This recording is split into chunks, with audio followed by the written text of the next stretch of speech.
இந்த program awareness program வந்து நாங்கள் ஒவ்வொரு வருஷமும் ஸ்கூலில் ஆகட்டும், காலேஜ் ஆகட்டும், கம்பெனிகளில் போயிட்டு நடத்திட்டு இருப்போம். முதல் முறையாக வந்து என்ன பண்ணியிருக்குதுன்னா, நாங்கள் போயிட்டு ஒவ்வொரு இடத்துலையும் வந்து ப்ரோக்ராம் நடத்தும் போது அங்கே டெமோ பண்ணிவிட்டு வருவோம். இல்லை அதுக்கு அடுத்தது வந்து நாங்கள் ஃபயர் காலில் போயிட்டு வேலை செய்கிறது, ஒரு மீட்பு பணியில் போயிட்டு வேலை செய்யும்போது நாங்கள் வருவோம் போவோம், ஏதோ வேலை செஞ்சாங்கன்னு தான் உங்களுக்கு எல்லாருக்குமே தெரியும்.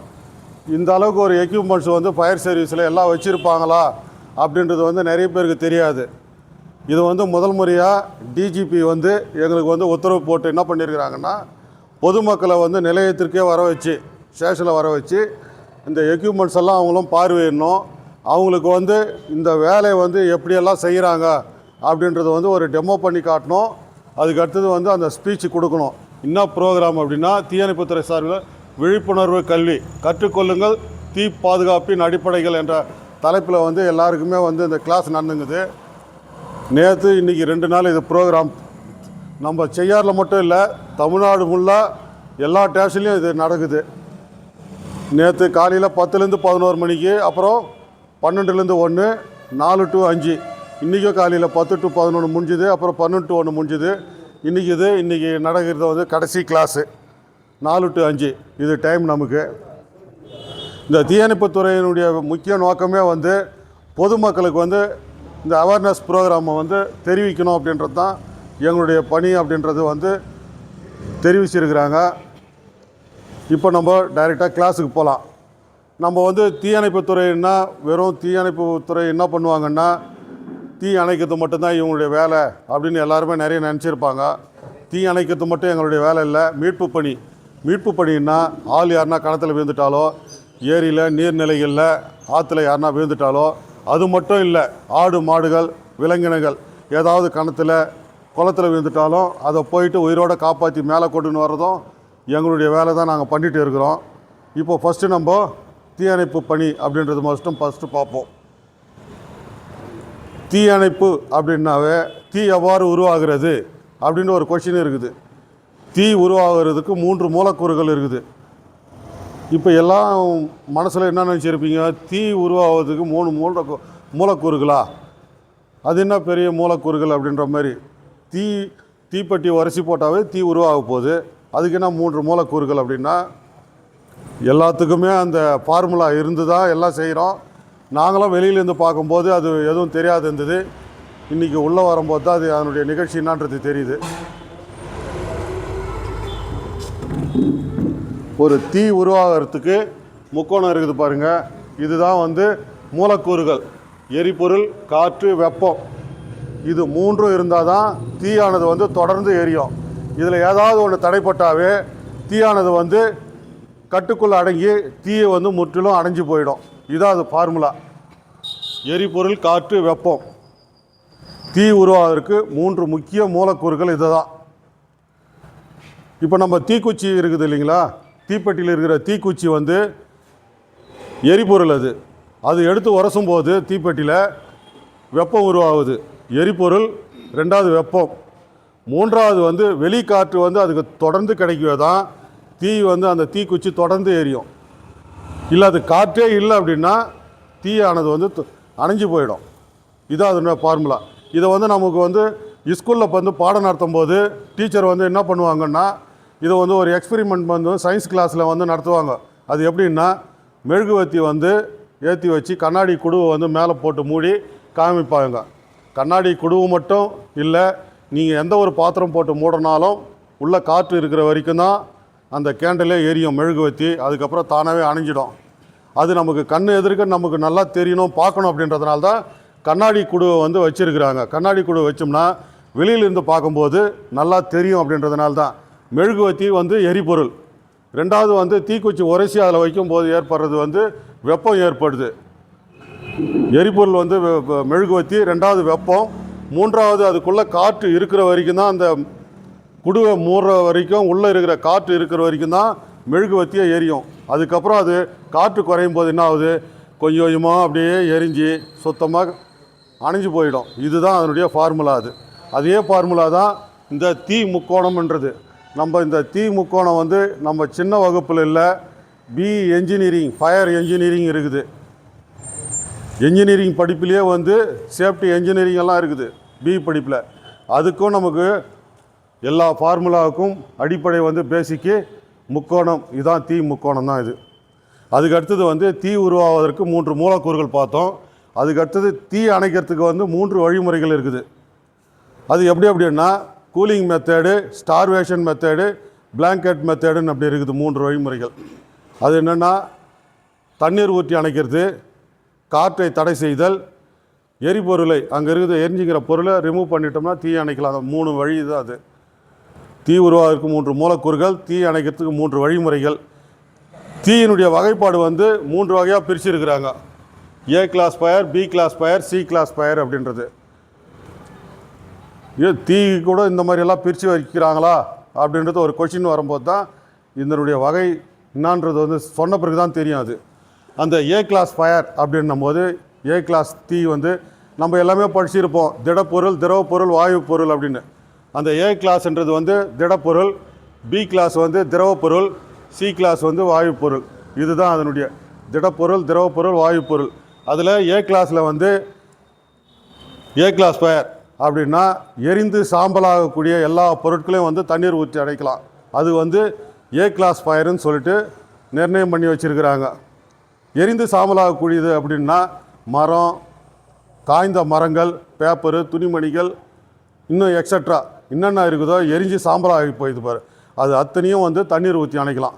அது மட்டும்தான் ஏ கிளாஸ் ஃபயருன்னு சொல்லிட்டு. அதுக்கு அடுத்தது வந்து பி கிளாஸ் ஃபயர் வந்து ஆயில் ஃபயர். ஆயில்னா பெட்ரோல், டீசல், மண்ணெண்ணெய், இந்த மாதிரி ஆயில் ஃபயர் ஏற்படும் போது தண்ணீர் ஊற்றி அணைக்கலாமா அப்படின்னா தண்ணீர் ஊற்றி அணைக்க முடியாது, கூடாது. முடியாதுன்றதை விட கூடாது தண்ணீர் ஊற்றி. காரணம்னா இங்கே ஒரு பாத்திரத்தில் வந்தோ இல்லை ஒரு பேரில் தீ பிடிக்குது, பெட்ரோலோ இல்லை மண்ணெண்ணெயோ டீசலோ தீ பிடிச்சிடுச்சு அப்படின்னா நீங்கள் அதில் போயிட்டு தண்ணி ஊற்றினா என்ன ஆகும்னா இன்னும் தீ அதிகமாக மேலே தான் பரவுமே தவிர தீ கண்டிப்பாக அணையாது தண்ணி ஊற்றினா பெட்ரோல், டீசல், மண்ணெண்ணெயில். காரணம்னா தண்ணீர் வந்து பெட்ரோல், டீசலை விட அடர்த்தி அதிகன்றதுனால தண்ணி ஊற்றினோடனே தண்ணி கீழே போயிடும். இன்னும் எரியுறது வந்து பெட்ரோல், டீசல் வந்து மேலே வந்துட்டு நமக்கு தான் வந்து அந்த வெப்பம் பட்டு தீ மேலே பட்டு நம்ம உயிருக்கு ஆபத்து ஏற்படும். தண்ணீர் ஊற்றி அணைக்கக்கூடாது அந்த மாதிரி நேரத்தில். அது எப்படி அணைக்கலாம் அப்படின்னு ஒரு கொஷின் வரும்போது தான் அந்த காற்றை தடை செய்தல், காற்று கிடைக்காத பண்ணாதான் அந்த தீ அணைக்கலாம். அந்த பெட்ரோல், டீசல் அப்படின்னும் போது எப்படி அணைக்கிறது அப்படின்னும் போது கோபா இமைவா இங்கே பா, இதெல்லாம் எடுத்து மேலே வைங்க. இது எக்ஸிங்கிறது மேலே மேலே வச்சுட்டு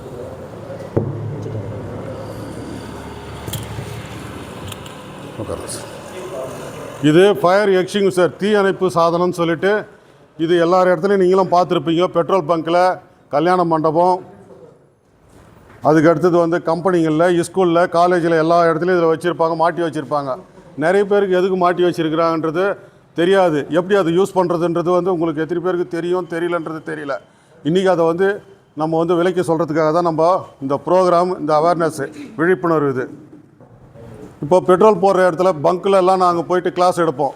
என்ன கிளாஸ் எடுப்போம் அப்படின்னா பெட்ரோல் போட வரவங்க பாரு, அவங்களுக்கு வந்து ஃபோன் பேசிட்டு வந்தால் தயவுசெய்து அவங்களுக்கு வந்து பெட்ரோல் போடாதீங்க, வெளியே நின்று ஃபோன் பேசி முடித்த பிறகு உள்ளே வந்து பெட்ரோல் போட்டுங்க. இல்லை பெட்ரோல் போட்டிருக்கும்போது பாக்கெட்டில் செல் அடித்தாலும் பெட்ரோல் போடாதீங்க.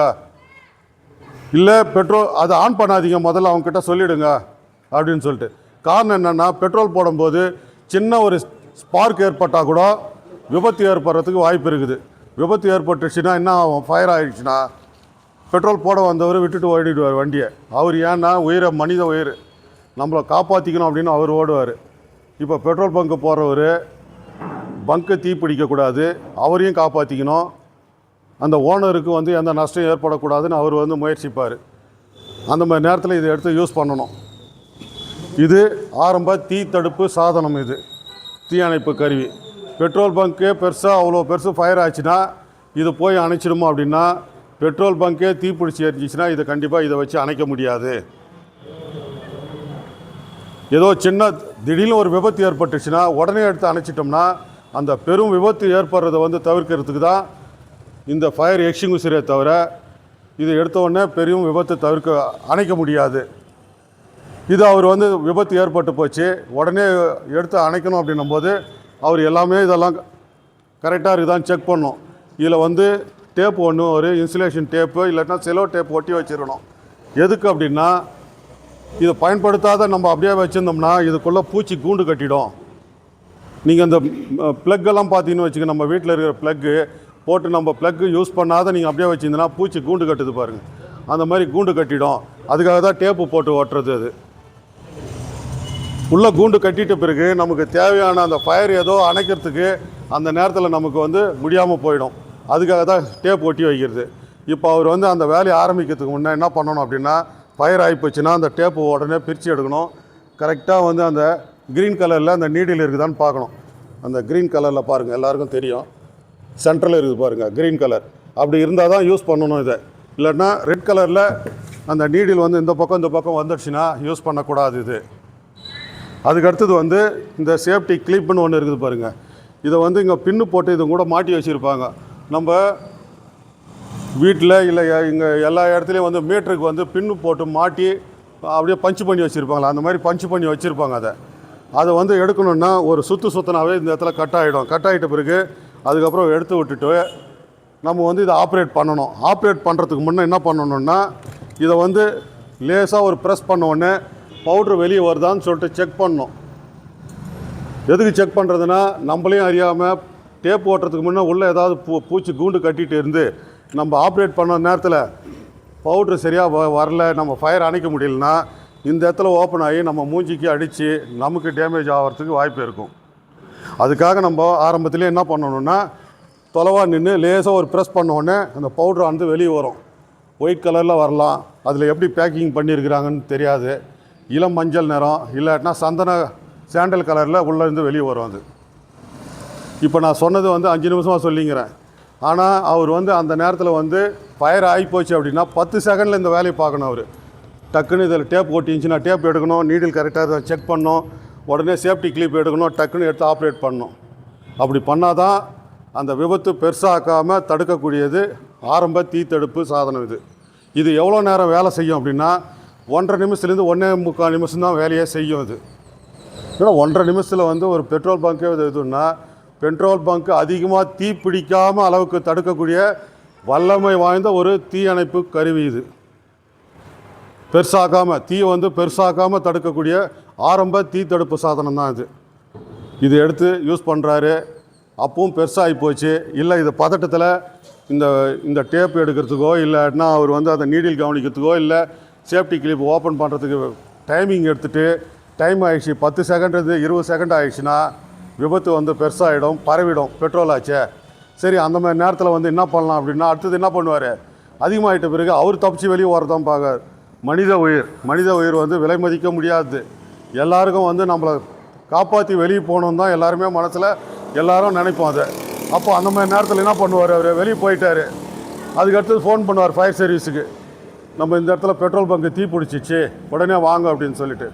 அந்த நேரத்தில் நாங்கள் போனோடனே என்ன பண்ணுவோம், எங்கள் கிட்டே இருக்கிறது வந்து 5000 லிட்ரு கொள்ளளவு கொண்ட தண்ணி வந்து டேங்கில் வந்து எப்போவுமே தயார் நிலையில் இருக்கும். 5000 லிட்டர். அது 5000 லிட்ரு உள்ள டேங்கில் இப்போ எடுத்து போயிட்டு நம்ம அங்கே நிற்கிறோம் அப்படின்னா தண்ணீர் ஊற்றி தீ அணைக்க முடியாது. அதை ஏன்னா அது பெட்ரோல் மேலே தண்ணி ஊற்றணுன்னு என்ன ஆகும், இன்னும் அதிகமாக நமக்கு தான் பாதிப்பு ஏற்படுமே தவிர தண்ணி ஊற்றக்கூடாது. அதுக்காக தான் வந்து என்ன பண்ணுறாங்கன்னா, இது கெமிக்கல் ஃபோம் அப்படின்றது ஒரு எப்போவுமே தயார் நிலையில் வச்சுருப்போம்.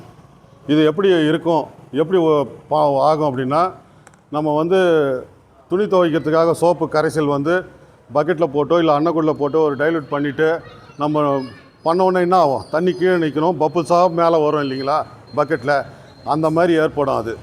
அதனுடைய பப்புள்ஸ் வந்து கையில் எடுத்து ஊதணும்னா அப்படியே பரவும் நம்ம அந்த சோப்புன்னு வர. இது வந்து அந்த மாதிரி பரவாது, அடர்த்தி அதிகம். இதை வந்து என்ன பண்ணுவோம், போய் நின்ன உடனே பெட்ரோல் பங்கு தீ விபத்து ஏற்பட்டுச்சுன்னா டேங்கனுடைய மூடி ஓப்பன் பண்ணி இதை எடுத்து தண்ணியில் கலந்த உடனே என்ன ஆகும், உள்ளே எல்லாமே கலந்துடும். அது ஊற்றின உடனே கலந்த உடனே என்ன ஆகும், அதுக்கப்புறம் தண்ணியோடு சேர்ந்து நாங்கள் வந்து வெளியே வந்து தீ அணைக்கிறதுக்கு வரும்போது இந்த கெமிக்கல் அது கூட சேர்ந்து வரும்போது என்ன ஆகும், நுரையோடு சேர்ந்து வரும். அந்த நுரை வந்து பெட்ரோல் பங்க் அந்த டேங்க்கு கீழே தீ பிடிச்சிக்கிற இடத்துல ஃபுல்லாகவே அந்த தண்ணியோடு சேர்ந்து இது ஸ்ப்ரெட்டு மொத்தம் பண்ணும்போது என்ன ஆகும், அது இந்த நம்ம தார்பாய் போட்டு மூடின மாதிரி என்ன ஆகுதுன்னா மொத்தம் அப்படியே லேயராக ஃபுல்லாக படிஞ்சு போயிடும். படிஞ்சிச்சுன்னா அந்த இடத்துல தீயை கட்டுப்படுத்தி தீயை முற்றிலும் 100% தீ அணைக்கலாம். அதுக்கு பெட்ரோல் வந்து எரிபொருள், ரெண்டாவது வெப்பம் இருக்குது, மூன்றாவது வந்து வெளிக்காற்று கிடைக்குது. அதனால் தீ ஜுவாலியாக எரியுது. அது அந்த காற்று அதுக்கு கிடைக்காத நம்ம பண்ணிட்டோம்னாவே தீ அணைஞ்சிடும். அதுக்கப்புறம் வந்து மேற்கொண்டு அவங்க ஆளை வச்சு க்ளீன் பண்ணி பெட்ரோல் வந்து ரிமூவ் பண்ணி எடுக்கிறதெல்லாம் தீ அணைச்சாச்சு. உயிருக்கு சேஃப்டி, எந்த பிரச்சனையும் இல்லை. அதுதான் அதனுடைய வேலை. இப்போ வந்து இது வந்து எப்போவுமே நாங்கள் வந்து தயார் நிலையில் வந்து வண்டியில் வந்து 100 லிட்டர் எப்போவுமே வச்சுருப்போம். நம்ம பெட்ரோல் பங்க்கு இங்கே இருக்கிற நியரஸ்ட்டு எரிஞ்சிடம் மட்டும் கிடையாது, நம்ம அருகாமையில் வந்து 19 கிலோமீட்டர்லேயே நம்ம வந்து சிப்காட் இருக்குது. சிப்காட்டில் வந்து அடிக்கடிக்கு ஏதாவது இப்போ விபத்து நடந்துக்கினே அது கம்பெனிக்குள்ளே, சிலதெல்லாம் கம்பெனிலாம் வெளியே சொல்ல மாட்டாங்க, உள்ளே நடக்கிறது வந்து வெளியே அப்புறம் ஏதாவது ஒரு ஆபத்து அப்படின்ற மாதிரி, அதுக்காக வெளியே சொல்கிறதில்ல. அந்த மாதிரி நேரத்தில் நாங்கள் போயிட்டு வேலை பார்க்கணுன்னா இது வந்து தயார் நிலையில் 100 லிட்டர் வந்து எப்போவுமே தயார் நிலையில் வந்து நாங்கள் வண்டியில் வச்சுட்டே இருப்போம். அந்த நேரத்தில் உள்ளே இருக்குது ஸ்டேஷன் உள்ள ஸ்டோரில் தூக்கி வச்சுன்னு கிளம்பணுன்னு கிடையாது. தகவல் வந்துச்சுன்னா ஒரே நிமிஷத்தில் வண்டி கிளம்பி போய்கினே இருந்துடும். அந்த மாதிரி நேரத்தில் வந்து இந்த கெமிக்கல் ஃபோம் தான் அந்த தீ அணைக்கிறதுக்கு வந்து நம்ம மிக உன்னதமான ஒரு இது லிக்யூடு. அது அதுக்கு அடுத்தது வந்து இது இப்படி தான் வந்து அந்த பி கிளாஸ் ஃபயர் ஆயில் ஃபயரை தீ, அதுக்கு அடுத்தது வாயு fire, C class fire gas fire. இதுவாப்பா தூக்கு வாங்க.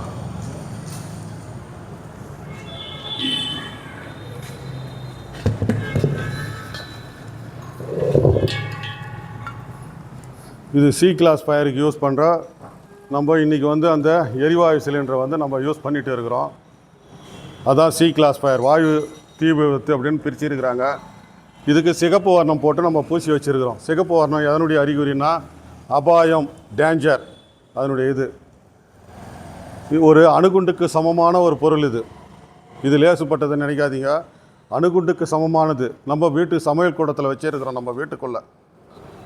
இதை சரியான முறையில் பயன்படுத்துகிறாங்கன்னா நிறைய பேர் வந்து வீட்டுங்களில் வந்து கவனக்குறைவு நிறைய பேர் ஏற்படுறது.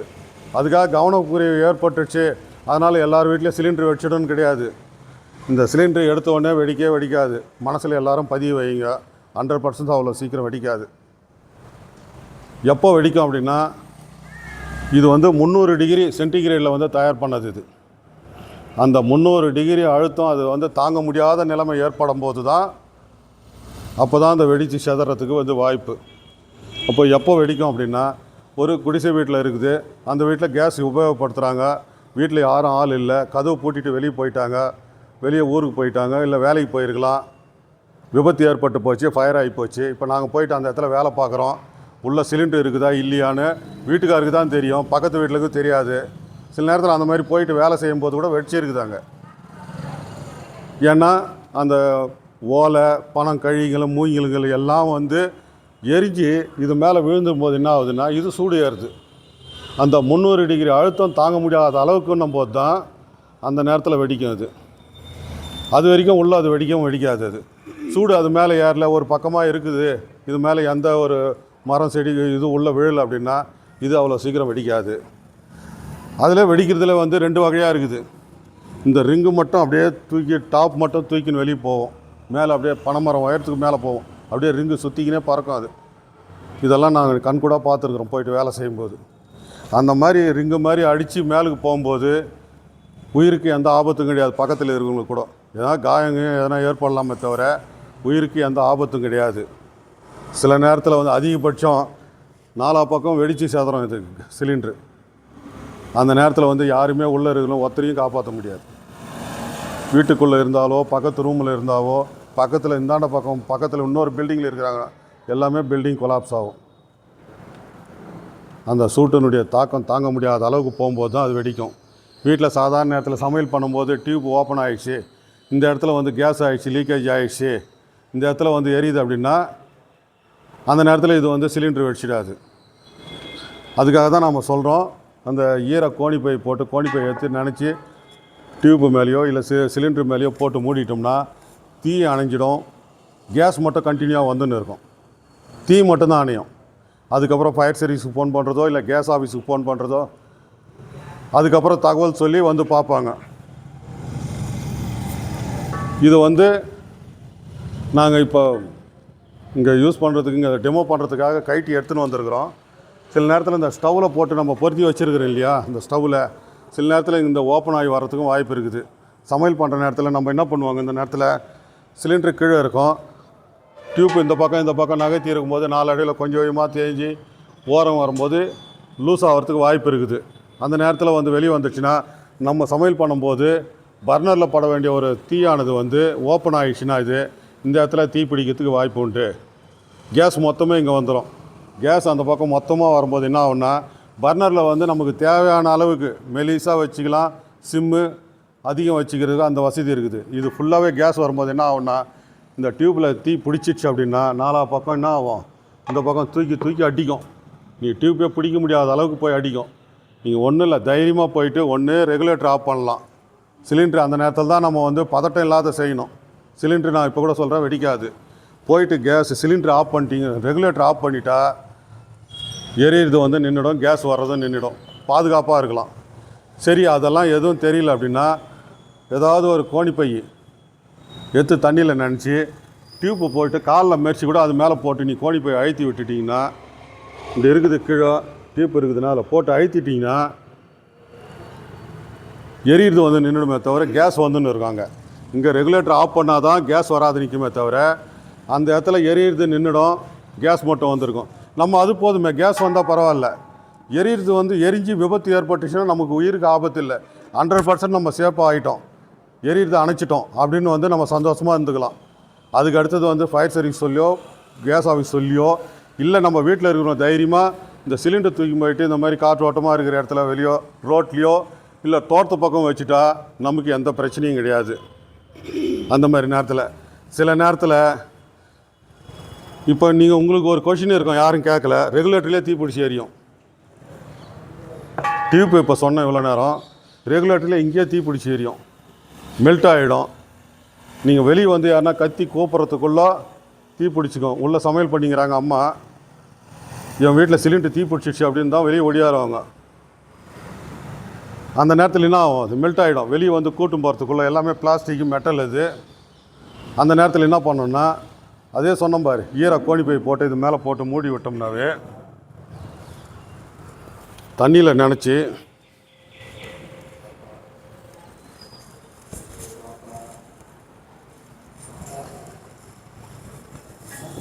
அப்படி போட்டு மூடிட்டாவே காற்று அதுக்கு உள்ளே போகாத தடுத்துது. எரிபொருள் வந்து கேஸு, வெப்பம் இருக்குது. 3வது அது காற்று கிடைக்காத பண்ணுறோம். ஏன் அதை தண்ணியில் நினைக்கணுன்னா, இந்த பெட்ஷீட் ஆகட்டும் எதுவும் ஆகட்டும் காஞ்ச எதுவும் இருந்ததுனால அது தீப்பிடிக்கிறதுக்கு வாய்ப்பு. அது கோணிப்பை ஆகட்டும், இது பெட்ஷீட் ஆகட்டும், வேறு கார்பெட்டு, இல்லை நம்ம அம்மா கட்டிக்கிற சேரீயாக இருக்கட்டும், இல்லை நம்ம கட்டிக்கிற வேஸ்டியோ இல்லை லுங்கியோ ஏதோ இருந்தாலும் தண்ணியில் நினச்சி போட்டோம்னா தண்ணியிலேருந்து நினச்ச உடனே என்ன ஆகுதுன்னா காற்று அது வந்து அப்சர்வ் பண்ணாது, வெளியே போகாது. காற்றை தடுக்கக்கூடிய எல்லாமே வந்து தண்ணிக்கு இருக்குது அந்த துணியோட. இப்போ கோணிப்பை இருக்கு பார்த்தா ஜல்லடை மாதிரி இருக்கும். அதுக்கு நீ வெறுமனே மூடினா இன்னும் அதிகமாக தான் எரியும் கோணிப்பையை சேர்த்து. தண்ணியை நினச்சி மூடின உடனே காற்று கிடைக்காத பண்ணுறது தான் அதனுடைய வேலை. இந்த மாதிரி மூடிட்டோம்னா தீயை வந்து அணைச்சிடலாம். இதுதான் அதனுடைய வேலையே. இந்த மாதிரி மெத்தடில் வந்து பண்ணிட்டோம்னா சிலிண்டர் விபத்தை வந்து தவிர்க்கலாம்.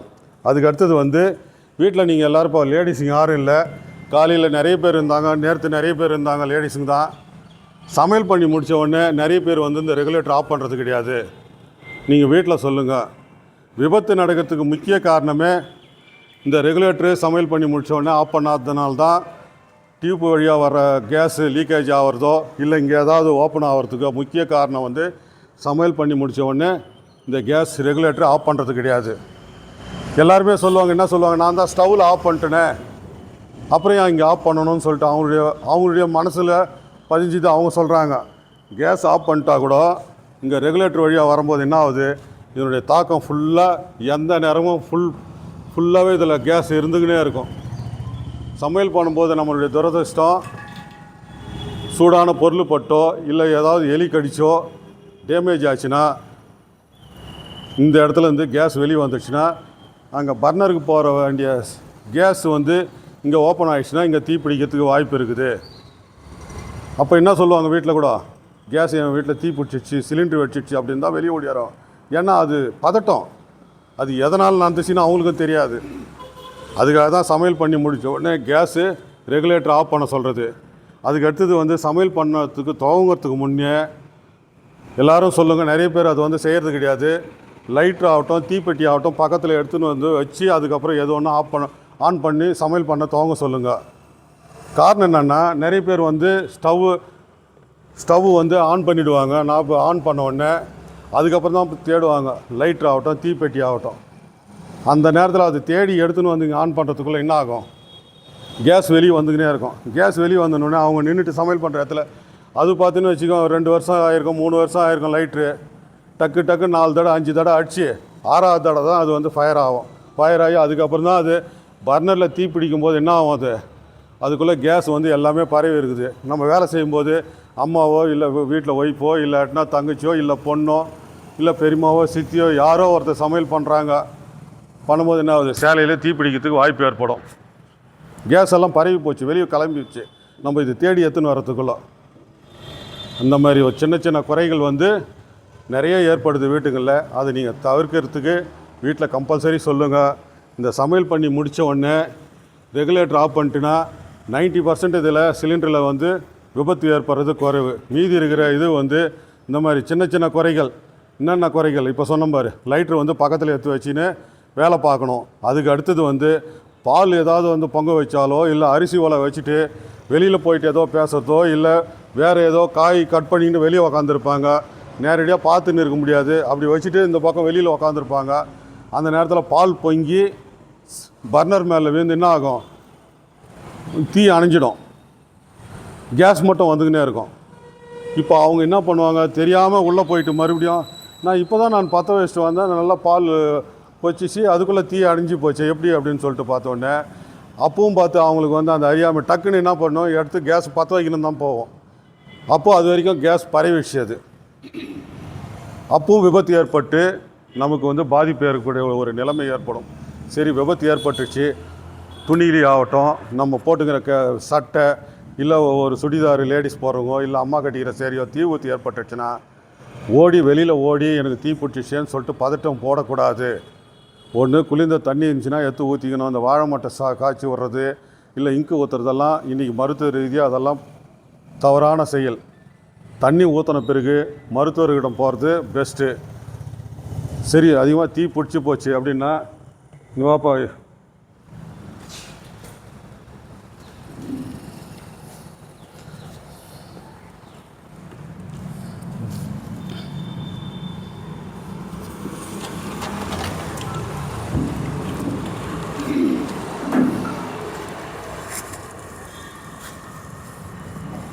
இந்த சேரையிலையோ சட்டையிலையோ தீ பிடிச்சிச்சுன்னா பெட்ஷீட் எடுத்து போட்டு நல்லா அப்படி மூடிட்டோன்னு வச்சிங்களேன், தீ வந்து எக்ஸ்ட்ரா பரவாது, காற்றை தடுக்குது. எந்த இடத்துல விபத்து ஏற்பட்டுச்சு அதோட அணைஞ்சிடும்.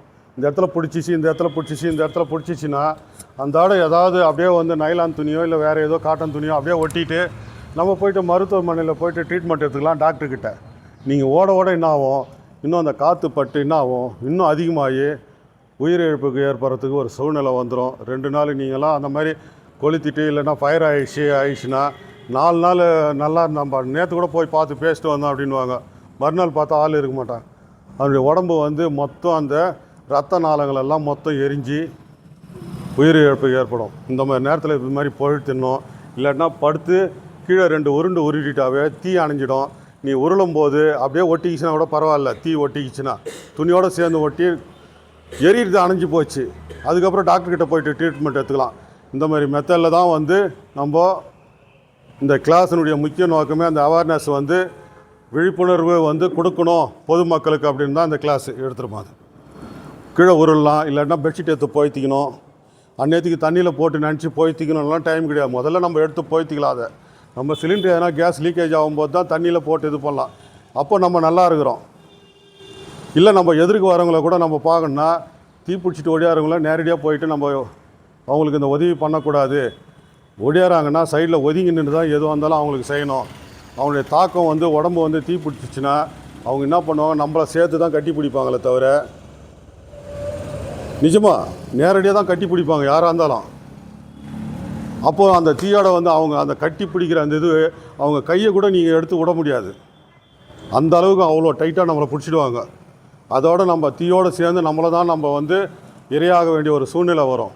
நம்ம சைடில் நின்று அவங்க ஒடியாந்தா கூட சைடில் ஒதுங்கி நின்று அவங்களுக்கு வந்து அந்த பெட்ஷீட்டோ வேறு ஏதோ ஒரு பாய் கூட போடலாம், போட்டு மூடி இந்த மாதிரி வேலை தான் பண்ணணும்.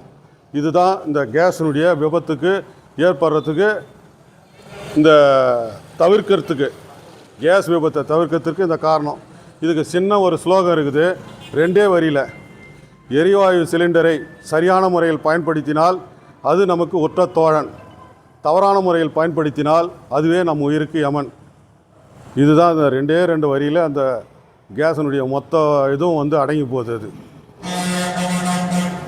அதுக்கடுத்தது வந்து இந்த இது போடணும். அது ஆஃப் பண்ணி கொடுப்போம்.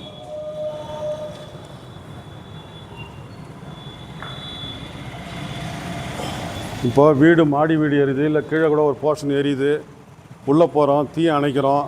உள்ளே யாருன்னா நம்ம இருப்போம், யாருன்னா கட்டில் மேலே பார்த்துருந்தாங்க, இல்லை குழந்தை யானையில் போட்டிருந்தாங்க, அவங்கள காப்பாற்றி நம்ம கொண்டுன்னு வரணும் அப்படின்னா வெளியில் வந்துட்டாங்க.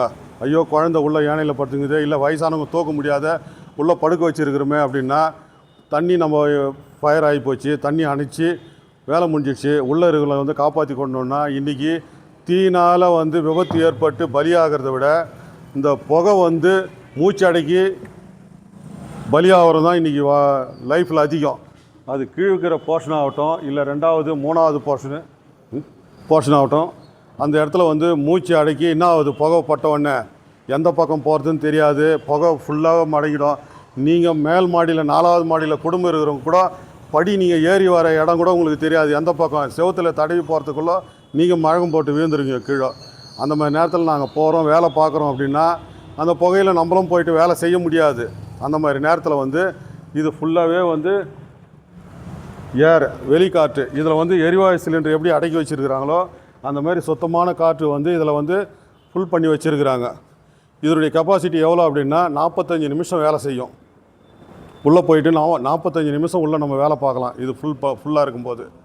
அதுக்கு அடுத்தது வந்து 35 நிமிஷத்துலேயே நமக்கு வந்து 10 நிமிஷம் இருக்கும்போதே நமக்கு அதில் வார்னிங் விசில் வரும், இன்னும் 10 நிமிஷத்தில் காலி ஆக போகுது, அதனால் நீங்கள் வந்து வெளியேறதுக்கு தயாராக இருங்க, உள்ளே இருக்காதீங்க அப்படின்னு எச்சரிக்கை கொடுக்கும். அது ஆரம்ப காலத்துலலாம் என்ன பண்ணுவாங்க, இதெல்லாம் போட்டுட்டு போகும்போது இடுப்பில் வந்து கயிறு கட்டி நாங்கள் மேலே அனுப்புவோம். மாடியில் போய் ஆகட்டும், உள்ளே தரையில் கிரவுண்ட் ஃப்ளோரில் ஏதாவது விபத்து ஏற்பட்டுச்சுன்னா அந்த கயிறு எதுக்கு கட்டி அனுப்புகிறோம் அப்படின்னா, உள்ளே போயிட்டு வேலை பார்த்துருக்கிறாரு, தேடி இருக்கிறாரு, எந்த இடத்துல இருக்கிறாங்க, சொன்ன இடத்துல ஆள் இல்லையே அப்படின்னு தேடிட்டு இருக்கும்போது இவருக்கே உள்ள ஆபத்து ஏற்படுது, இல்லை ஃபயர் ஆகி போச்சு, உள்ளே வெளியே வர முடியாத சூழ்நிலை ஏற்படுது அப்படின்னா அந்த கயிறு பிடிச்சி ஒரு 3 சிக்னல் கொடுப்பார், இழுத்து விடுவார். இதை பார்த்தாவே நாங்கள் வெளியில் இருக்கிறவங்களுக்கு எங்களுக்கு தெரிஞ்சுக்கோம் உள்ளே இருக்கிற ஆபத்து ஏற்பட்டுடுச்சு, அவரை வந்து நம்ம கயிறு பிடிச்சி வெளியே இழுத்தணும் அப்படின்னு தான் இடுப்பில் கயிறு கட்டி அனுப்புவோம். இன்றைக்கி அந்த சூழ்நிலைலாம் கிடையாது. இது எல்லாமே இந்த வார்னிங்லேயே வந்து எல்லாமே இதில் அடங்கி போயிடுச்சு. நீங்கள் 10 செகண்டு கையில் சும்மா எதுவும் அசையாது அப்படியே நின்றுந்தீங்கன்னு வச்சுங்க, அது வந்து வார்னிங் விசில் கொடுத்துரும் உடனே. அப்போயே நம்ம தெரிஞ்சுக்கலாம் உள்ளே யாரோ ஆபத்தில் மாட்டிட்டாங்க, நம்ம உள்ளே போகணும் அப்படின்னு சொல்லிட்டு. எப்போவுமே தயார் நிலையில் வந்து நம்ம இன்னொரு மூச்சு கறி வச்சுருக்கிறோம், ஸ்பேர் வண்டியில் எப்போவுமே வச்சுன்னு இருப்போம் தயாராக. அந்த மாதிரி விபத்து ஏற்பட்டுச்சுன்னா, இந்த மாதிரி விபத்து ஏற்பட்ட உடனே இவர் உள்ளே போகிறாரு, இப்போ மாட்டிட்டார்.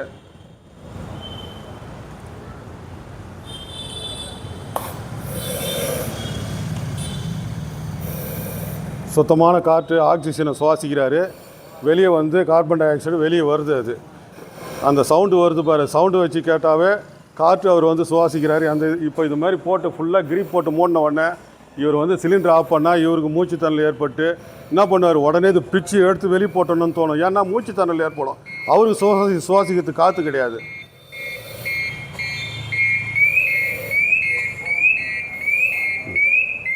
அவர் அசையாது நின்றுட்டார் இல்லையா, எந்த அசையும் இல்லை, உடனே வார்னிங் விசில். இப்போ உள்ளே போனார், மேலே போய் தேடி பார்க்குறாரு. தேடி பார்த்தோன்னா ஆள் ஒருத்தர் மயக்கமாக்குறாரு, தூக்கிட்டு வரணும். எப்படி தூக்கிட்டு வர்றது, மேலே தூக்கி எடுத்துன்னு வரணும். இல்லாட்டினா எங்களது ஏணி போட்டோம்னா ரெண்டு அடுக்கு மேலே ஏறும் ஏணி, அதில் தூக்கிட்டு வரலாம். இல்லை ஆளை தூக்கி தோல் மேலே போட்டு கூட்டிகிட்டு வரலாம். நீ வாப்பா கொஞ்சம், எப்படி தூக்குறாருன்றது போகணும். கொஞ்சம் வா, ஒன்றும் பயப்படாத, கே போட்டுற மாட்டேன், நீ வாங்க.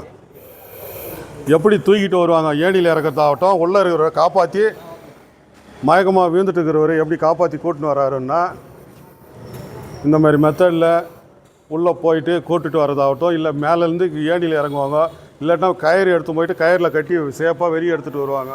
இந்த மாதிரி மெத்தடில் தான் தூக்கிட்டு வரணும். நீ தூக்கி இப்படி தோளில் போட்டுன்னு வர்றதோ இல்லை 2 பேர் கையை பிடிச்சின்னு தூக்கின்னு வர்றதெல்லாம் சாத்தியப்படாதது. இந்த மாதிரி மெத்தடில் தூக்கின்னு வந்தால் இவர் இப்போ போனார்னா ஒரே ஆள் உள்ளே போய் பார்த்து ஆக்சிஜன் சிலிண்டர் மாட்டிட்டு ப்ரீத்திங் அப்பரேட்டஸ்ன்னு சொல்லிட்டு பேர், அது மூச்சு கருவி பிஎஸ்எட்டு, இதை போட்டுட்டு அவர் போயிட்டு உள்ளே போயிட்டு தேடி எடுத்துகிட்டு வந்துடுவார். இந்த மெத்தடில் தான் இந்த புகை சூழ்ந்த இடத்துல போயிட்டு வேலை பார்க்குறதுக்காக இருக்கிறது. அது இறக்கி வச்சுங்க.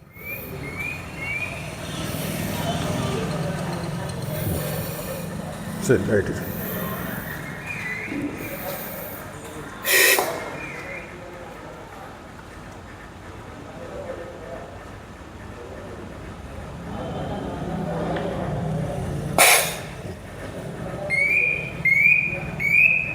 வாப்பா, அந்த லைஃப் ஜாக்கெட்டு கொடுமா.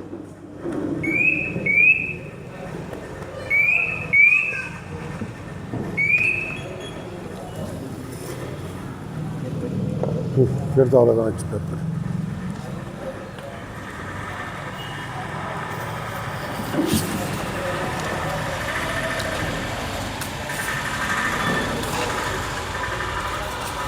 இது எல்லாருமே இப்போ நம்ம தீ உருவாகுது, அதுலேருந்து அந்த தப்பிக்கிறது எப்படின்றதெல்லாம் வழிமுறை பார்த்தோம்.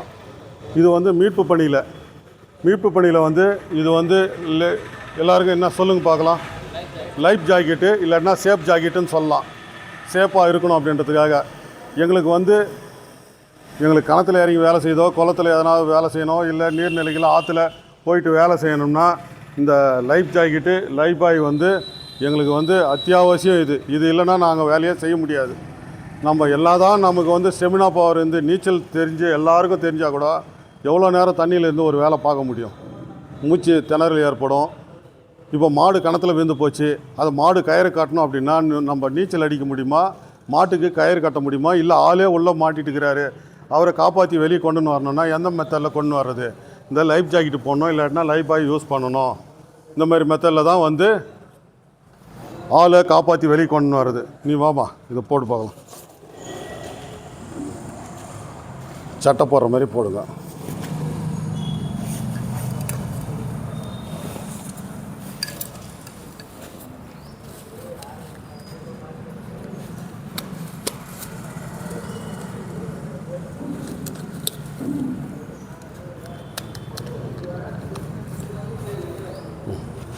இது போட்டு இப்போ லாக் பண்ணிட்டாரு. இப்போ இது தண்ணிக்குள்ளே இவர் விழுந்தால் கூட இவருக்கு நீச்சலே தெரியலனாலும் இடுப்பளவு தண்ணியில் தான் இருப்பாரே தவிர இதுக்குள்ளே இவர் முழுக மாட்டார். இவருக்கு உயிருக்கு எந்த ஆபத்தும் ஏற்படாது. இவர் நீச்சல் தெரியலனா கூட பரவாயில்ல, தண்ணியில் அப்படியே நின்றுட்டு இருப்பார். இதுதான் இதனுடைய முக்கிய இது. இப்போ இது எங்கெங்கெல்லாம் யூஸ் பண்ணுறாங்க அப்படின்னா, படகுல பரிசல் டூர் பிளேஸ் போகிற இடத்துல, ஒகேனக்கல், ஊட்டி, கொடைக்கானல் இந்த மாதிரி இடத்துல நம்ம படகு சவாரி செய்கிறோம் அப்படின்னா இன்றைக்கி கம்பல்சரி இந்த லைஃப் ஜாக்கெட்டும் லைஃப் பாயும் வந்து கம்பல்சரி யூஸ் பண்ணி ஆகணும். காரணம்னா ஆரம்ப காலத்தில் ஒரு 20 வருஷத்துக்கு முன்னெல்லாம் வந்து இந்த லைஃப் பாயும் லைஃப் ஜாக்கெட்டும் வந்து யூஸ் பண்ணாத நிறைய இடத்துல விபத்து ஏற்பட்டுச்சு. விபத்துன்னா நம்ம இடத்துல விட ஆந்திரா மாநிலம் விசாகப்பட்டினத்தில் தான் நிறைய விபத்து ஏற்பட்டுச்சு. அங்கே ஒரு 2 கிலோமீட்டருக்கு மேலே அதிகமாக பயணம் செஞ்சு படகுல திருவிழா ஒன்று கொண்டாடுவாங்க. அங்கே அந்த திருவிழா பொங்கல் வைக்கிறதுக்காக அந்த படகு சவாரி போனால் தான் அங்கே போயிட்டு அந்த திருவிழாவே நடத்த முடியும். அந்த படகு சவாரியில் 25 பேர் போகணும் அப்படின்ற இருக்கிற ஒரு படகுல படகோட்டி என்ன பண்ணுவார், ஆசைப்படுவார், 50 பேருக்கு ஏற்றின்னு போவார். ஒரே டைம் நம்ம போய் வந்தோம்னா பணம் ஒரே நேரத்தில் சம்பாதிக்கலாம் அப்படின்னு சொல்லிட்டு பாரம் தாங்காது. சில நேரத்தில் பேலன்ஸ் உக்காடுறது, ஈக்குவலாக உக்கார முடியாது. ஒரு பக்கம் நம்ம ஃப்ரெண்ட்ஸ் இப்படி உக்காரலாம், இன்னொரு பக்கம் அந்த பக்கம் உக்காரலான்னு இப்படி போகும்போது என்ன ஆகும், படகு போகும்போது பேலன்ஸு தவறி மொத்தமாக அப்படியே கவிழ்ந்து நீச்சல் தெரிஞ்சவங்க நீச்சல் தெரியாதவங்கெல்லாம் உயிரிழப்புகள் வந்து அந்த இடத்துல நிறைய ஏற்பட்டு, அடுத்த படகு வருதுன்னா அவங்க ஏற்றின்னு வருவாங்க, ஆளுங்களை ஏற்றின்னு வர எதை பார்ப்பாங்களா அவங்கள வந்து என்ன நம்ம வந்து தரத்தல இடமா அது, அவங்கள இறக்கி விட்டு இவங்களை காப்பாற்றணும். 2 பேருமே தண்ணியில் இருக்கிறோம், அடுத்த படகுல இருக்கிறவங்களும் வந்து இவங்களை காப்பாற்ற முடியாது. அந்த மாதிரி சூழ்நிலை இருக்கும்போது தான் அரசாங்கம் இதெல்லாம் கருத்தில் கொண்டு லைஃப் பாய் லைஃப் ஜாக்கெட் வந்து கம்பல்சரி இதை வந்து படகுல வந்து யூஸ் பண்ணணும் அப்படின்னு சொல்லிட்டு பண்ணாங்க. இது அதுக்கு அடுத்தது வந்து இந்த விபத்து நடந்து போச்சு. தண்ணியில் இருக்கிறாரு ஒரு 10 பேர். இவங்கள வந்து 1 கிலோமீட்டர் தொலைவில் அடுத்தது படகு சவாரிகள் இருக்கிறாங்க. நம்மளை கைத்தட்டி கூப்பிட முடியாது, வாய் கத்தியும் கூப்பிட முடியாதுன்ற சூழ்நிலை விசில் அடிங்க. இப்போ நல்லா அடிங்க. இந்த விசில் வந்து இப்போ வந்து இவர் ஆபத்தில் நல்லா ஜாலியாக நிற்கிறாரு இப்போ தண்ணியில், அதனால் வேகம் வரல. இவர் இப்போ நீச்சல் தெரியாத தண்ணியில் தூக்கி போட்டுன்னு வச்சுக்க, இவர் என்ன பண்ணுவார், ஐயோ அப்பா என்னை காப்பாற்றுங்க அம்மா அப்படின்னு கத்துவார். கத்துற நேரத்தில் என்னை காப்பாற்றுங்கன்னு சொல்லிட்டு ஒன்று கத்துவார், இல்லைன்னா விசில் அடிச்சு கூப்பிடணும். யாரை கூப்பிட்றது, தொலைவில் இருக்கிறவங்களுக்கு கேட்கணும். இந்த மாதிரி ஒரு 10 பேர் கத்தி இந்த விசிலை ஊதும் போது என்ன ஆகுதுன்னா, தொலைவர்களுக்கு இந்த பக்கமே ஒரே பக்கம் இருந்து இந்த விசில் சவுண்டு வருது, யாரோ ஆபத்தில் மாட்டியிருக்கிறாங்க, அவங்கள போய் நம்ம காப்பாற்றணும் அப்படின்றதுக்காக தான் அந்த விசில் வச்சுருக்கிறாங்க. விசில் அடித்து நம்மளை வந்து கூப்பிடணும் அப்படின்றது வந்து ஒரு எச்சரிக்கைக்காக சைகை ஒலி. சரி கேட்டுக்கலாம், அப்படியே அழுத்து ஓப்பன் ஆகிடும்.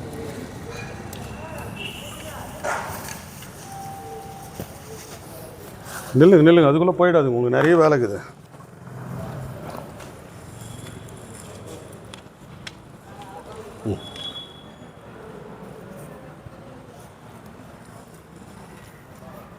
இது வந்து லைஃப் ஜாக்கெட், இதில் லைஃப் பாய் இதனுடைய பெயர். சோப்பு ஞாபகம் வச்சுங்க, லைஃப் பாய் சோப்பு. இது வந்து லைஃப் பாய்.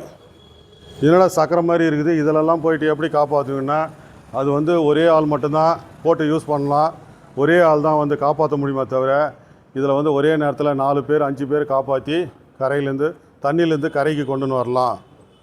இது எப்படி பண்ணலாம் அப்படின்னா, இப்போ ஒன்று போட்டுட்டுருக்கிறாரு, 4 பேர் 5 பேர் இருக்கிறாங்க, நீச்சல் தெரியல, தப்பு உயிருக்கு போராடிங்கிறாங்க, இது ஒன்று தான் கிடச்சிச்சு அப்படின்னா, டக்குன்னு இதை கையை விட்டு இப்படி லாக் பண்ணிட்டோம்னா இதோட தான் தண்ணி நிற்குமே தவிர கழுத்து அளவுகள்லாம் தண்ணி போய் உயிருக்கு ஆபத்து ஏற்படாது, லாக் பண்ணிக்கலாம். அதே மாதிரி இந்த சைடு அதுக்கப்புறம் இந்த சைடு, அந்த பக்கம் 4 பக்கம் 4 சைடு, மேலே கூட ஒரு ஆள் ஏறி உக்காரலாம், தண்ணிக்குள்ளே முழுகாது, அவ்வளோ சேஃபானது இது. அதுக்கு அடுத்தது இந்த 5 பேரில் யாராவது ஒருத்தருக்கு நீச்சல் தெரிஞ்சால் என்ன பண்ணலாம், கை கோத்துட்டு ஒரே பக்கம் நீச்சல் அடித்து கூட இவங்களை கரை கொண்டு வரலாம்.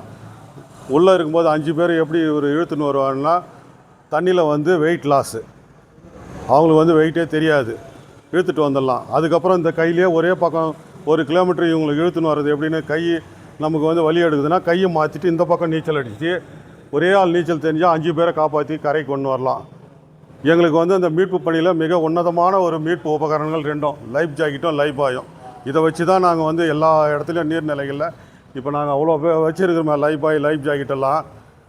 இப்போ நாங்கள் போட்டு மொத்தமே யூஸ் பண்ணுறதை விட எங்கள் கையில் வேலை இருக்கும், இந்த மாதிரி ஒரு மீட்பு பணிக்கு போகிறோம் அப்படின்னா மற்றவங்க யாருன்னா அந்த மாதிரி உயிருக்கு போராடி தப்பிக்கிறாங்களோ அவங்களுக்கு கொடுத்து கரைக்கு கொண்டுன்னு வரணுன்றதுக்காக தான் எப்போவுமே நாங்கள் வந்து வண்டியில் தயார் நிலையில் வச்சுருப்போம். இந்த 2 தான் வச்சு நம்ம மழை காலத்தில் நீர்நிலைகளில் போயிட்டு, ஏரியில் குளத்தில் நீர்நிலைகளெல்லாம் போயிட்டு நாங்கள் வேலை பார்த்துட்டு வர்றது. இப்போ எல்லா நேரத்துலையும் வந்து இந்த தீ விபத்து ஏற்படுது. தீ ஏற்பட்டால் என்ன பண்ணுவோம், ஒரு வைக்கப்போர் எரியுது, ஒரு வீடு எரியுதுன்னா துடிஞ்சு சில பேர் வந்து தண்ணியை ஊற்றலாம்னு நினைப்பாங்க. அதிகமாக தீ விபத்து ஏற்பட்டுச்சு, ஒரு கரும்பு தோட்டம், ஒரு வைக்கப்போர் அப்படின்னா தீயினுடைய தாக்கம் தாங்க முடியாது, ஒரு 10 வீடு ஒன்றா எரியுது அப்படின்னா என்ன பண்ணுவாங்க, எல்லாம் வெளியே ஒடி வரதான் பார்ப்பாங்க. ஆனால் அந்த தீயை நோக்கி ஓடுறவங்க நாங்கள் தான். அது எதுக்குன்னா தீயை அணைக்கிறது மட்டும் இல்லை, உள்ளே இருக்கிற உயிரை வந்து காப்பாற்றி வெளியே கொண்டுன்னு வர்றது. 2வது அதுக்கப்புறம் தான் உடைமைகளை காப்பாற்றணும். ஃபஸ்ட்டு உயிர் காப்பாற்றணும், அதுக்காக தான் தீயை நோக்கி வர்றது. தீயை நோக்கி அந்த வேலை இல்லாமல் இந்த மீட்பு பணி நம்ம இங்கே மட்டும் நம்ம சரௌண்டிங்கில் ஏற்படுற அந்த விபத்து ஏற்பட்டுச்சுன்னா கிணத்துல குளத்தில் மட்டும் இல்லை, இந்த நவம்பர் டிசம்பர்லலாம் அதிகமான மழை பொழிவு ஏற்பட்டு சென்னையில் போயிட்டு நாங்கள் வேலை பார்க்க வேண்டி வரும். அங்கே எல்லாமே நிறைய பேரெல்லாம் ஏரிங்களெல்லாம் வீடு கட்டிகிட்டு இருப்பாங்க. ஃபஸ்ட்டு போர்ஷனே வந்து தண்ணி வந்துட்டு இருக்கும். கீழே குடும்பம் இருக்கிறவங்க மொத்த பொருளும் வாரி மேலே எதுவுமே போட்டு மேலே குடும்பம் இருப்பாங்க, கம்பைண்டாக எல்லாம் இருப்பாங்க. கரண்ட் இருக்காது, தண்ணி கிடைக்காது, சாப்பாடு கிடையாது, பால் கிடையாது, எந்த ஒரு வசதியும் இல்லாத திடீர்னு மழை வந்துடும். அவங்க எதிர்பாராமல் எல்லோரும் காலையில் போவாங்க வேலைக்கு, நைட்டு வருவாங்க. இந்த மாதிரி ஒரு காலகட்டத்தில் அந்த மாதிரி விபத்து ஏற்பட்டு அவங்கள வந்து சாப்பாடு இல்லாதவங்களுக்கு இது பாரு, எங்களுக்கு போட்டு இருக்குது பாரு, இந்த போட்டு எடுத்துகிட்டு போவோம்.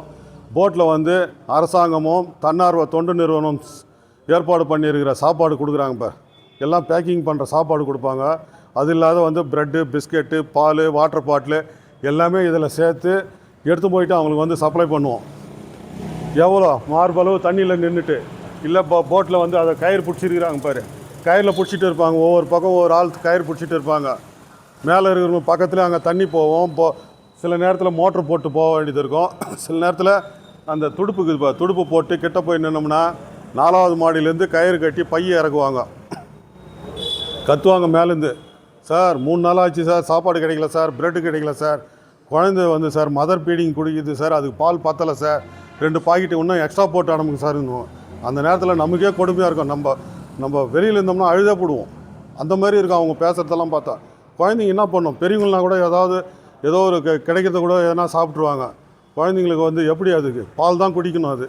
அந்த மாதிரி நேரத்தில் எக்ஸ்ட்ரா அவங்க கத்துற இதில் வந்து எக்ஸ்ட்ரா இன்னொரு பால் பாக்கெட்டு போட்டு அவங்களுக்கு எடுத்துக்க அப்படின்னு சொல்லிவிட்டு, அதே மாதிரி போகும்போது எல்லாம் கொடுத்துட்டு வரும்போது என்ன பண்ணுவோம், அங்கே பிபி பேஷண்ட்டு, சுகர் பேஷண்ட்டு எல்லாம் இருப்பாங்க. சில பேர் வந்து வெளியிலேருந்து ஃபோன் பண்ணுவாங்க. ஏம்மா உள்ள அவங்க அம்மா ஃபோன் பண்ணலாம், இல்லை அப்பா ஃபோன் பண்ணலாம். யாருன்னா இந்த மாதிரி வந்தாங்கன்னா படகுல யாருன்னா சவாரி பண்ணி வந்து கூட்டிகிட்டு வராங்கன்னா அவங்க கூட நீ வெளியே வந்துருங்கம்மா, வெளியே வந்து நீ ஊருக்கு வந்துரு, ஏன் தண்ணியில் போயிட்டு மாட்டிட்டு இவ்வளோ அவஸ்தைப்பட்டுட்டு இருக்கிறீங்க, சாப்பாடு கிடைக்காத குழந்தையாக வச்சுன்னு இந்த மாதிரியெல்லாம் கஷ்டப்படுறீங்கன்னு சொல்லிட்டு அந்த மாதிரி வேலையும் திருப்பி கொண்டுன்னு வருவோம். வந்தவுடனே பண்ணுவோம், அடுத்த டீம் ரெடியாக இருக்கும் உள்ளே போகிறதுக்கு. இதெல்லாம் ராத்திரி 11 மணி 12 மணி 1 மணி நேரத்தில் கூட வேலை பார்த்துட்டு இருப்போம். அந்த நேரத்தில் நம்ம சாப்பிட்றதுக்கு எல்லாம் சொல்லுவாங்க டாக்டரு, நம்ம எல்லாமே சொல்லுவாங்க ஸ்கூல்லலாம், சுத்தமாக கை கழுவணும், நல்லாவே சோப் போட்டு கை கழுவிட்டு அதுக்கப்புறம் தான் தொடச்சிட்டு நல்லா சாப்பிடணுன்னு. அந்த மழை தண்ணியில் போகிற இடத்துல, கை சாடை இருக்கிற இடத்துல நினச்சி பாருங்கள் அதெல்லாம் தண்ணி எப்படி இருக்குன்னு சொல்லிட்டு. அந்த தண்ணியில் தான் நாங்களும் கை கழுவணும். இல்லாட்டினா எடுத்து போகிற பாட்டிலில் தண்ணியோ, இல்லாட்டினா ஒரு தண்ணி இல்லைன்னா அந்த பால் பாக்கெட் ஏதாவது ஒன்று எடுத்து வச்சு அந்த பால் கீழே ஊற்றுறதுக்கு இது வருமா கொஞ்சோண்டு கடித்து அதுலேயே கொஞ்சோண்டு லேசாக கை கழுவி அந்த எடுத்து போகிற சாப்பாடை ராத்திரி 1 மணி ராத்திரிலையோ 2 மணி நேரத்தில் நாங்களே அந்த போட்டில் உட்காந்து சாப்பிட்டு தான் எங்களுடைய மீட்பு பணியெல்லாம் நைட் நேரத்துலலாம் பண்ணின்னு இருப்போம். நைட்டெல்லாம் நடந்துக்கின்னு இருக்கோம். தீ அணைக்கிறது மட்டும் இல்லை, இந்த மீட்பு பணியும் இப்படி தான் நாங்கள் வந்து ஒவ்வொரு வருஷமும் இந்த மாதிரி சென்னைக்கு போயிட்டு வேலை பார்க்குறோம். இது நம்ம செய்யாதுலேருந்து மட்டும் இல்லை, வெவ்வேறு இடத்துலேருந்தெல்லாம் வருவாங்க சென்னைக்கு. ஏன்னா பாதுகாப்பாக அங்கே சேவ் பண்ணி கொடுக்கணும் ஆளுங்களை. ஃபயர் சர்வீஸ் மட்டும் இல்லை, மீனவர் படகு வச்சுருக்கிறாங்க பாரு, மீனவர்களும் அவங்களும் அந்த போட்டை எடுத்துகிட்டு வருவாங்க. அவங்களும் அந்த போட்டில் தண்ணியில் வந்து அவங்களும் அந்த வேலை பார்த்துட்டு இருப்பாங்க. இந்த மாதிரி வேலை தான் பார்த்துட்டு இருக்கிறோம் ஒவ்வொரு வருஷமும். அதுக்கு அடுத்தது வந்து அடுத்த வாரம் இப்போ நமக்கு வந்து இந்த நேரத்தில் வந்து தீபாவளி பண்டிகை கொண்டாட வருது. இன்னொரு 8 நாள் தான் இருக்குது. அந்த தீபாவளி வந்து பண்டிகை வந்து பாதுகாப்போடு கொண்டாடணும் அப்படின்னு தான் எங்களுடைய தீயணைப்பு துறையினுடைய ஒரு அன்பான வேண்டுகோள். பெரியவங்க துணையோடு வந்து சின்ன சிறுவர்களெல்லாம் வந்து வச்சு பட்டாசு வெடிக்க கொடுங்க. அவங்கக்கிட்ட கொடுத்துட்டு நீங்கள் ஒரு பக்கம் இருக்காதீங்க. விபத்து ஏற்படுறது எந்த ரூபத்தில் தான் நம்மளை தேடி வருது. சில பேர் என்ன பண்ணுவாங்க, குழந்தைங்க பட்டாசு வந்து கையில் அறியாக வச்சுட்டு போயிட்டு, ஏன்னா பக்கத்தில் இருக்கிறவன் இன்னொரு தம்பி அவன் எடுத்துக்க போகிறான்னு சொல்லிவிட்டு இவன் கையில் வச்சுக்குவான், அவனுக்கு கொடுக்கக்கூடாதுன்னு. நடக்கிறது தான் நம்ம சொல்கிறோம்.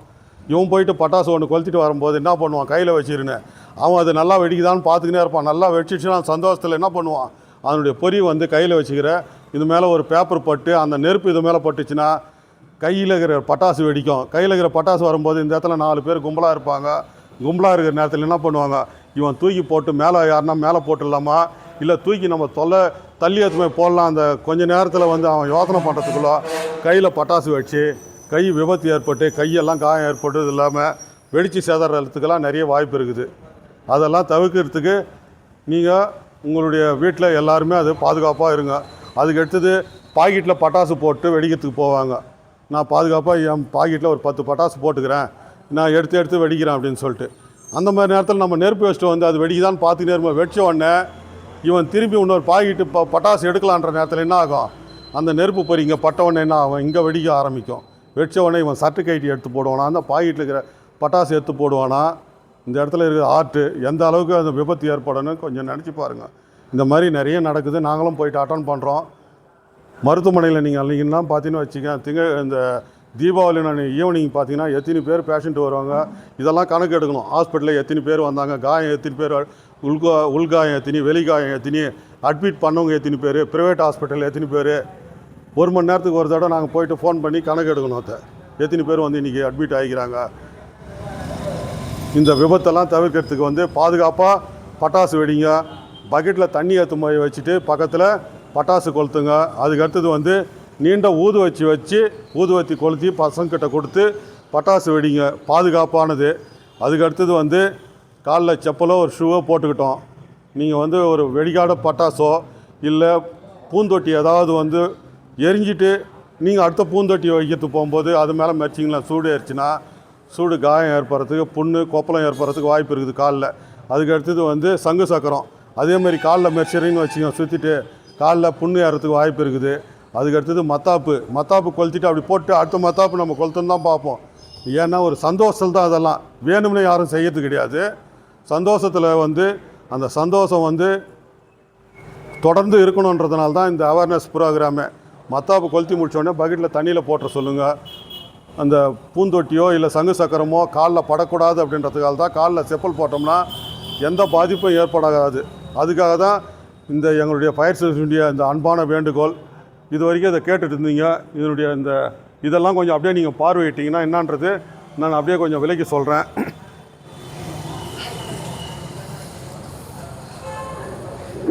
இது வந்து நம்ம வந்து ஃபயர் ஓஸ் போட்டு அணைக்கும் போது தேவையானதான் நம்ம யூஸ் பண்ணலாம், இல்லைன்னா ஆஃப் பண்ணிக்கலாம். அங்கேயே நம்ம நின்ன இடத்துலையே வண்டியில் ஆஃப் பண்ணணும்னு கிடையாது. இது ஹேண்ட் கண்ட்ரோல் அப்படின்றது ஒரு பிரான்ச் பைப்பு. அதுக்கு அடுத்தது வந்து இதில் வந்து தண்ணி ஜாயின் பண்ணிட்டு வெளியே 2 பக்கமும் ஓஸ் போட்டு எடுத்துன்னு போயிட்டு வேலை பார்க்குறதுக்கு. அதுக்கடுத்தது இது வந்து நம்ம இப்போ சொன்னோம் இல்லைங்களா, அந்த ஃபோமுன்னு சொல்லிட்டு ஒரு கெமிக்கல் வந்து பெட்ரோல் பங்க்கில் வேலை செய்கிறதுக்கு. நம்ம வந்து டேங்கில் ஊற்றியும் வேலை செய்யலாம்.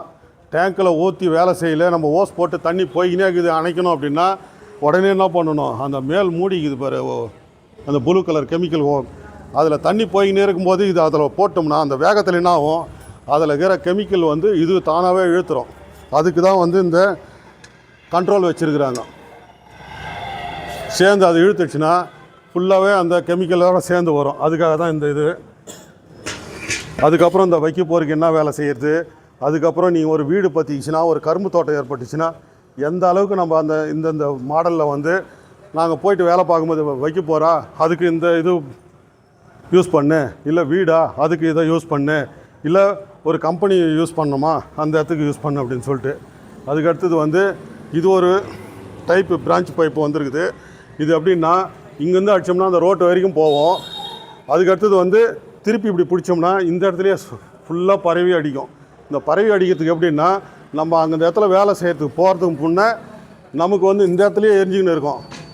ஒரு கரும்பு தோட்டம் எரியுது, இல்லை வைக்க போகிற எரியுது அப்படின்னும் போது என்ன ஆகும்னா நம்ம டைரெக்டாக அந்த இடத்துல போக முடியாது, இங்கே எரிஞ்சின்னு இருக்குது. அந்த நேரத்தில் வந்து அந்த ஸ்ப்ரே பண்ணோம்னா இந்த இடத்துல இருக்கிறது அணையும், நம்ம சேவ் பண்ணிவிட்டு அதுக்கப்புறம் நம்ம முன்னேக்கி போகிறதுக்கு தான் இந்த கண்ட்ரோல். இது hand control branch pipe diffuser. இதுக்கு பாருங்கள், பூட்டை கட் பண்ணலாம், கம்பி கட் பண்ணலாம். இது வந்து நம்ம 8 mm 10 mm கம்பியை வந்து கட் பண்ணுறதுக்கே வந்து அயன் கட்டர். இது ஒரு பூட்டு உள்ளே பூட்டிட்டு இருக்கிறாங்க, உள்ளே ஆபத்தில் யாருன்னா மாட்டிகிட்டு இருக்கிறாங்க, அவங்கள உள்ளே போய் காப்பாற்றணும், வெளியே பூட்டு போட்டுக்கிறாங்க, இல்லை உள்ளே கேஸ் லீக்கேஜ் ஆகிடுச்சு, இல்லை ஃபயர் ஆகுது, அது பக்கத்தில் டியூப் ஓப்பன் ஆகிடுச்சு அப்படின்ற நேரத்தில் பூட்டை கட் பண்ணிவிட்டு உள்ளே போயிட்டு நம்ம சிலிண்ட்ரு பாதுகாப்பாக இருக்குது, உள்ளே யாருன்னா மாட்டிகிட்டு இருந்தாலோ அவங்கள காப்பாற்றி கொண்டுன்னு வர்றதுக்காக தான் இந்த வந்து அயன் கட்டரு. அதுக்கடுத்தது வந்து இது வந்து ரெண்டுமே வந்து வெளியில் இருந்து அந்த தண்ணியை வந்து உள்ளே வந்து டேங்க்குக்கு ஜாயின் பண்ணுறதுக்கும், டேங்க்கில் இருக்கிற தண்ணி வந்து 2 பக்கமாக ஒரே பக்கம் ஓஸ் போட்டு போகிறத 2 சைடாக இந்த பக்கம் ஒரு வீடு எரியுது, இந்த பக்கம் ஒரு வீடு எரியுதுன்னா 2 பக்கம் பிரியறதுக்காக அதை போடுறது. இந்த ஓஸ் வச்சு தான் நம்ம யூஸ் பண்ணுறோம். இது 30 மீட்டர் 100 அடி, அது வரைக்கும் பாரு, அது வந்து 15 மீட்டர் 50 அடி. அது இப்போ இந்த இடத்துல நிற்கிது, கூட்டோட்டில் ஒரு ஃபயர் ஆகுது, இங்கேருந்து போகிறதுக்கு நமக்கு வழி இல்லைன்னா நம்ம ஒரு 5 ஓஸை அப்படியே ஒன்றா ஜாயின் பண்ணலாம். ஜாயின் பண்ணிட்டு அங்கே போயிட்டு வேலை பார்க்குறதுக்கு வண்டி இங்கே தான் இருக்கும், வேலை நடக்கும். அதுக்காக தான்.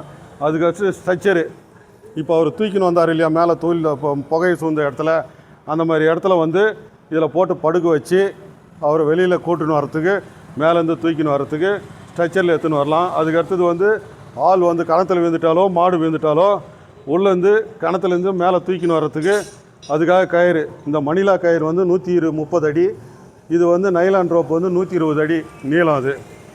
அதுக்கு அடுத்தது வந்து பாதாள கோல்ஸு. தண்ணியில் நீச்சல் தெரியாத உள்ளே போயிட்டாங்க, ரொம்ப நேரம் ஆகிப்போச்சு, கரை மேலே துணி இருக்குது, ஆள் இல்லை அப்படின்னு சொல்லிட்டு தேடின்னு இருக்கிற காலத்தில் உள்ளே போயிட்டு மூழ்கினவர் வந்து எவ்வளோ நேரம் இருக்கும், அதிகபட்சம் 5 நிமிஷமே அதிகம். அதுக்கப்புறம் போனோம்னா அவர் வந்து உயிரோடு காப்பாற்ற முடியாது தண்ணிக்குள்ளே போனவர். அந்த மாதிரி நேரத்தில் வந்து கயிறு கட்டி உள்ளே பாதாள கொலுசு போட்டு தான் தேடி எடுக்கணும், அதுக்குரிய பாதாள கொலுசு. அதுக்கடுத்தது க்ளவுஸு. இந்த க்ளவுஸ் வந்து நமக்கு வந்து எலக்ட்ரிக்கு ஏதாவது நம்ம போயிட்டு வேலை செய்கிற இடத்துல எலக்ட்ரிக் ஒயர் அறுந்து மேலே விழுந்துட்டுது, ஒரு கூரை வீட்டு மேலேயோ இல்லை தளம் போட்ட வீட்டு மேலேயோ விழுந்துட்டு இருக்குது, இல்லை ஒரு வைக்க போகிற இல்லாட்டினா கரும்பு தோட்டம் போகிற வழியில் குறுக்க விழுந்துட்டு இருக்குதுன்னா இந்த க்ளவுஸ் போட்டுட்டு நம்ம அந்த ஒயரை தூக்கி பாதுகாப்பாக நம்ம தள்ளி விடலாம். இல்லை ஈபிக்கு தகவல் கொடுக்கறதுக்கு முன்னே அந்த வேலை பார்க்குறதுக்காக கையில் நமக்கு வந்து ஆபத்து ஏற்படாத தடுக்கிறது இந்த 2 க்ளவுஸு. அதுக்கு அடுத்தது வந்து அந்த ஃபஸ்ட் எய்டு, அதில் வந்து நமக்கு எதனா போகிற இடத்துல யாருன்னா அடிபட்டுச்சுனாலோ இல்லை நம்ம ஆபத்தில் இருக்கிறவங்க போய் அவங்கள காப்பாற்றுற நேரத்தில் ரத்தம் பிளட் வருதுன்னா கையில் கட்டு கட்டுறதுக்கு மருந்து பர்னால் தடவுறதுக்கு அந்த இதுவெல்லாம் அதில் எல்லாமே செட்டாக இருக்கும். அதுக்கு அடுத்தது வந்து இது தெரியும் உங்களுக்கு, பவர் ஷா மரம் இருக்கிற மிஷினு. இப்போ வந்து புயல் மழை நேரத்தில் வந்து மழை பெஞ்சு ரோட்டில் காற்று ஒரு சொயிட்டுச்சுன்னா ரோட்டில் மரம்லாம் விழுந்துடும். அந்த மாதிரி நேரத்தில் இது வந்து ஸ்டார்ட் பண்ணி கட் பண்ணி பொதுமக்களுக்கு வந்து வண்டி போகிறதுக்கோ பஸ்ஸு போகிறதுக்கு இடைஞ்சல் இல்லாத பண்ணுறதுக்கு இந்த வேலை. இதுவும் கையில் நாங்கள் எப்போவுமே தயார் நிலையில் வச்சுருப்போம்.